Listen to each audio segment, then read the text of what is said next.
Good morning. How are you today? Well, let's see. The Jefferson report, that's our weather report, it's about 60 degrees, so it's a heat wave. And there's no wind, and it's gorgeous out, and the air is clear. And I'm out early enough so that I can enjoy it. This is my reward a little bit for working late last night. I have 2 appeals in the D.C. Circuit Court of Appeals, and one I'm going to argue in January the 23rd, I believe. And the other, I don't have the date for the argument, but the briefs and that are due in mid-December. So my office looked like a train ran through it.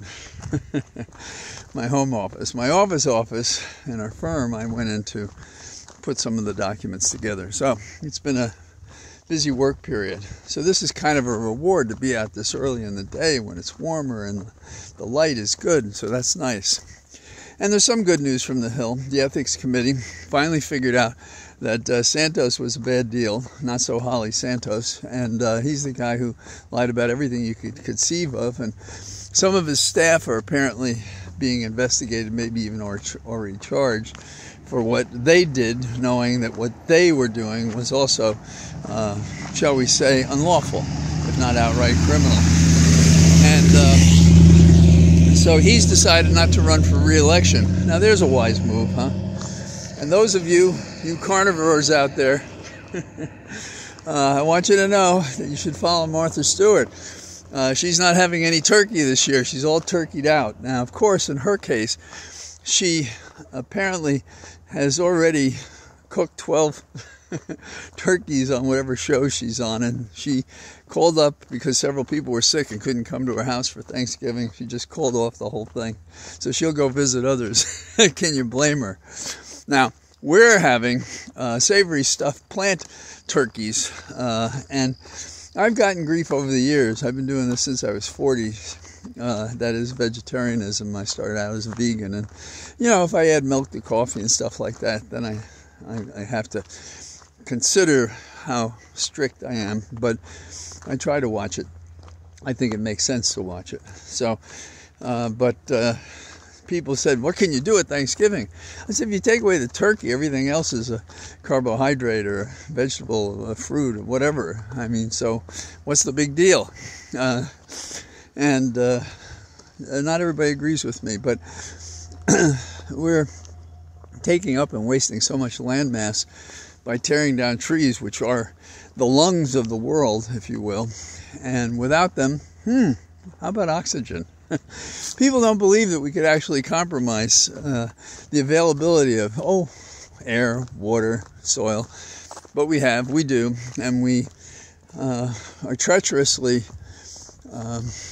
negligent, reckless about how we sustain these marvelous things that come to us that can make our life so happy. Now, in another category of good news, so it's not just Santos's face the inevitable. It is that agreement broke out in the House of Representatives, so much so that we're not going to close down the government this Friday. That's terrific. We'll see what happens the next time it comes up. But our new Speaker, Johnson, apparently got away with what McCarthy could not, or we'll wait and see what happens. Maybe the index of punching is in direct relationship to the regularity of business in the House of Representatives, as long as the Republicans can choose initiatives that the Democrats agree to. And by the way, that's not a bad formula. Isn't that the way it should be?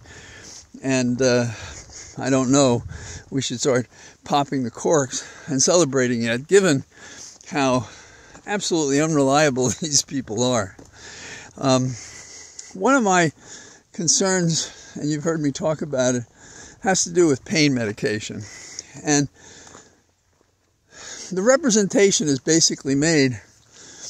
Fentanyl is out there and people are dying from it, and they ignore the fact that it's a Schedule II substance. And yes, at 2 milligrams, it's dangerous, but it deals with severe pain. It makes a real difference if you have surgery and so forth. And I know it from Holly's operation. In fact, once the machine had so many things coming off it, including fentanyl, it fell down, and the fentanyl was lost. And the first thing that the that the nurse on duty said to me was, "Oh, now I'll have to fill out a lot of paperwork to prove it actually fell down and that we lost it." But if you pay attention, the government, just like a lot of our political language these days, tries to terrorize us when it comes to using pain medication. And I think these people are young, stupid, and have never had pain themselves, because it's pretty serious stuff. I mean, over the years, I've learned from dental surgery that there's a fair amount of pain that comes after the surgery, and one should get some modicum of pain medication before to anticipate the pain you're going to have. And I have never had a moment of a high that made me think I wanted or needed to use this pain medication for other reasons. And in the recent procedure I had, which is a minor procedure about a hernia, I had some pain medication the first couple of days, and then ibuprofen, and then Tylenol. And now, it's behind me, because the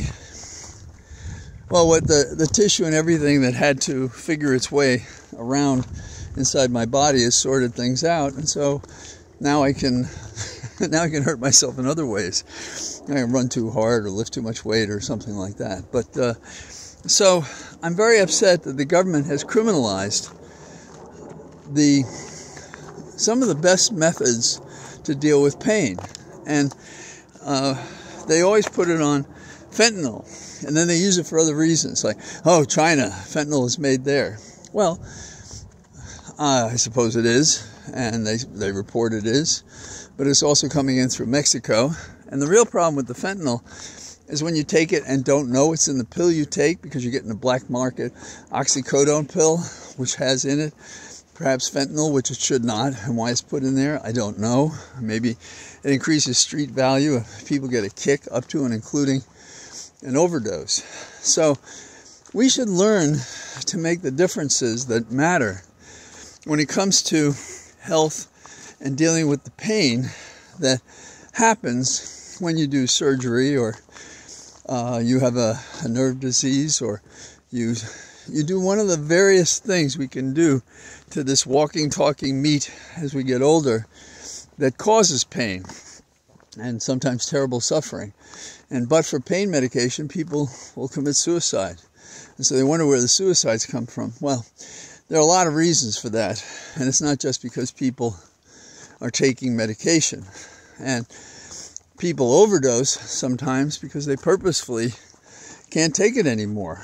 And we do not accept the fact that people legitimately can, save themselves from pain, escape. My Stoic senator, Seneca, once talked about, why do people complain about life being unbearable? Because they can always exit it. But we don't have that theory, and there's an irresponsibility in some cases, and then there's also a kind of depression that we don't deal with in mental health. But we're just not as smart as we claim to deal with the complicated issues that face us as young or adults. And we have less cause as adults to get this wrong, in my opinion. Now, we have another interesting thing. Lung cancer survival is up, and it's interesting how medical science can find ways to do things. And my dad died of lung cancer, and I think his death was a direct result of the industry leaders in tobacco basically spiking the cigarettes, meaning increasing the amount of the poisons in them. And, there's proof of it. It doesn't get us anywhere after the fact. I heard of a distraught mother, going back to the fentanyl question, saying that she lost her son to fentanyl. And she said, if I only knew. But then my question was, which was not covered, was how did he get the fentanyl? Well, apparently he had an oxycodone pill. Well, I don't know that he needed oxycodone. And if it was laced with fentanyl, it was probably a black market pill, meaning it wasn't in the system as the Title II drug that fentanyl is. And it's a sad state of affairs that kids are playing with this stuff and getting it from the street, and maybe they get a high from the oxycodone, but if it's mixed with fentanyl, it can be deadly. So we should separate the kinds of drugs that people use rightly, and we should respect that doctors know what they're doing and not play to the DEA's game of criminalizing medical treatment as if there is no cause to use these drugs. They can make a difference between unremitting pain and suffering your whole life and leading that to suicide because you just can't take it. So that's a real problem. And also on the international scene, I don't know how to read this, but the way I read the meeting with China and Biden, with Xi, is that he has problems at home, and he, the leader of China, I don't think wants to do any adventurism. And Biden gave a succinct statement of his relationship with Xi and how they'd been at Bali, I think it was last November, and they had a good discussion, and they had another one, and they know each other over the years. And who and how people react who've known each other, and give people an opportunity to deal with each other in a way that may bring us to peace, if not to agreement. And it sounds like from that meeting, and we'll have to wait and see, but it sounds like from that meeting, Biden made some inroads in making the world a safer place. And I think his insistence, and don't kill the messenger, but Biden's insistence that we have a two-state solution in, well, the land that Palestine claims as its own and the land that Israel claims for itself. And I've seen people quoting the Bible saying that Yahweh, he who is and causes to be, gave this land to the Jews. And while as a religious statement that may be true, actually the British occupation, when it brought down basically the Ottoman Empire, was in about 1917 to declare it a state in which Arabs and Jews, as they used the terms, could live together. And over time, the UN sanctioned this dominion that England enjoyed over the area. And when Great Britain withdrew from that area in the Middle East, the day before they did it and gave up their rule, Israel declared its independence. And there has been, over this entire period, a back and forth between the parties that will allow, in some cases, for no agreement. And we're dealing with that now. And so, how remote is the possibility of a settlement, whether it's two-state or something else? We can't tell. Every day the war continues. Some incident could propel us forward to a never-ending confrontation of pain and hurt and suffering and death. And any person that dies, including a combatant, is a loss that, as a thoughtful, reasoned, mature nation state, we should feel and hurt. So when someone else dies, you should feel it. That is sympathy, concern, and a resistance to it becoming accepted as the order of the day. But we're at a time when, children die because of gun wounds. Okay. Thoughts and prayers.